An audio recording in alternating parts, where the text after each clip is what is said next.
Okay, so we've styled our features roughly the way that we want. And so if we think about putting a map together now, composing a map um, that we can export and put in a document, for example, we may need some more contextual information on this map to help the reader understand what they're looking at. And so one way that we can do this is by adding labels for these different layers. So let's say in this scenario we wanna label each of the schools. What we need to do is we need to find some information in the attribute table that can provide us uh, a label information. And so if we open up the attribute table, what we'll notice is that the second column has name information for each of the schools. So this would be very helpful for us in labeling these features. So we can do this a couple different ways. I can highlight the schools layer and click on the labeling um, tab up top there, or I can right click the layer, go to properties, and then go to the labels tab. So what I need to do is hit this drop down, select show labels for this layer, and then it's asking us to select which field in the attribute table that it wants to use for labels. So when I say name, we can change the font type, we can change the size of the font, let me make it a little bit bigger. We can change the color, transparency, and just know that there are all sorts of other options about how the items are placed, how they're sort of styled on the map, and you can modify all of that. And you should really think long and hard about that when you create a map. Okay, so I click OK, and so now we have each of the different schools labeled. And now I could go ahead and do this for the roads and the parks layers as well. It may be a little bit cluttered, and that's where you have to make choices about what layers you're going to show, or you can use some of the more advanced options in the layer creation dialog box to help you limit the number of labels that you show. Okay, so let's now think about exporting our map. And so I'm gonna focus on the Westdale area here and make a map of schools in the Westdale area. Uh, so in order to make a map, first we want to go up here to our top panel and click on the new print composer. So I'm gonna call this map one. Okay, so this will be the name of this map that we're making. You can make many of these maps in the map composer. Okay, so this brings us to our composer window with a number of tools down the bottom that lets us add different features to the map and tools across the top that control how we export it or how we're viewing these different items. Okay, so we start with just a blank page, and if I go to composition here, we can modify the page size, the orientation, all of those items. I'm going to keep everything as is for the time being. So now when we wanna add our map elements, we use the tools on the left here. So the first one I'm going to click is Add New Map. So this is going to add the information that currently is displayed in our data frame. So if I add, click here and drag it there. What I have now is I have the full extent of what's in my data frame is plotted in my map composer now, provided that it fits in with the aspect ratio. So it may be modified a little bit to what's in the data frame. There's an interesting and very useful button here, this move item content. So what this lets us do is it lets you modify what precisely you're looking at here. So I can even zoom in, I can zoom out. This is without having to change what's in the data frame.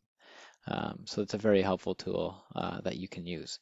All right, so farther down here are a number of different items that we can add. So add image will allow us to add any image that we want, but what we're most interested in is adding a north arrow. So I'm going to draw the rectangle that I want to draw, go to item properties. So the item properties tab will let you customize all pieces of information and all features that you have selected at the time. So if I make sure that I've selected this north arrow, if I scroll down, um, and I'm going to find this search directories tab, which is a bit difficult to find at first, but once you know it's there, then you're okay. And this will bring up all the different default images that are available to you. So I've selected a north arrow, and that'll put it on the map. And of course, I can click this, and I can scale it, I can resize it, I can move it as I see fit. All right, so we can do the same thing with a scale bar. So I'm going to add a scale bar in the bottom.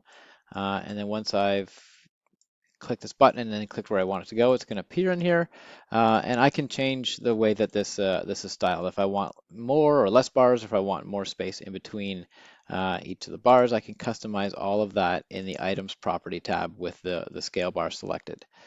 So there's all sorts of different options that you have here in terms of I want less segments to the left, maybe more segments to the right, et cetera, et cetera. So experiment with that and find something that works well for you. So I'm going to put that like that.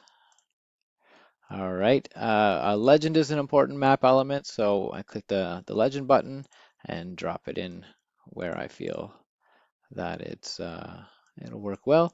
So here's my legend. I can edit the actual text here in the legend by going to the Items Properties tab with the legend selected, and then for each of these, if I take off Auto Update, what I can do is I can click Edit, and then I can change the name of it. So you can customize everything that's on here if you would like that to be done.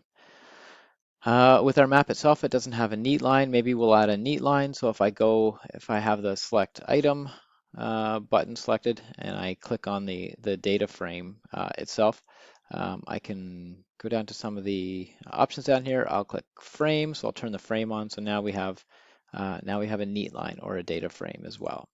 I may want to add a title, so I can add a title by clicking on the text tool and dropping it in where I want. For demonstration purposes, I will call this title, and then I can control the font by going into the Item Properties tab. So I click on Font, and I obviously want this to be much larger so that it's readable. And let's go with a sans serif. That's still probably not big enough, so I can scale this again. Okay, and so much in the same way, you can use the same tool to add in any author information, any data source information that you may want as well. So once you have the map styled the way that you want, it's time for you to export. And so the buttons on the top here allow you to do that. So you have options of exporting as an image, and this would be files such as a PNG or a JPEG.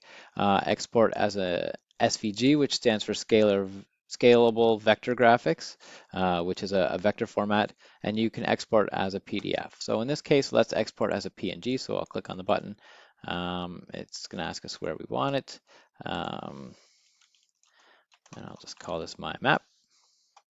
And then we can choose the resolution, the width and height that we want for this image. So higher resolution means a larger image and better quality. So if we were now to open this up as an image itself, this is what it looks like. So here's our exported map. So I'll close this off. So the last thing that's important to know as you work on this is that if I were to close this right now, it's going to ask me if I want to save the project. And so what a project is, it doesn't save the shape files themselves, but it saves all the information about how you styled the shape files and any maps that you've composed as well. So it's always a good idea to save your project file and continue working on it, continue coming back to that project file, because all of your settings and the way that you styled your layers will all be the same. So all you have to do is just click Save to save the project file. And I'll call this J's map. And so whenever you need to come back to what you're doing, you just open this up and you're ready to pick up where you left off. Well, I think that's all for your quick intro to QGIS. Good luck with your assignment, and I hope you have fun.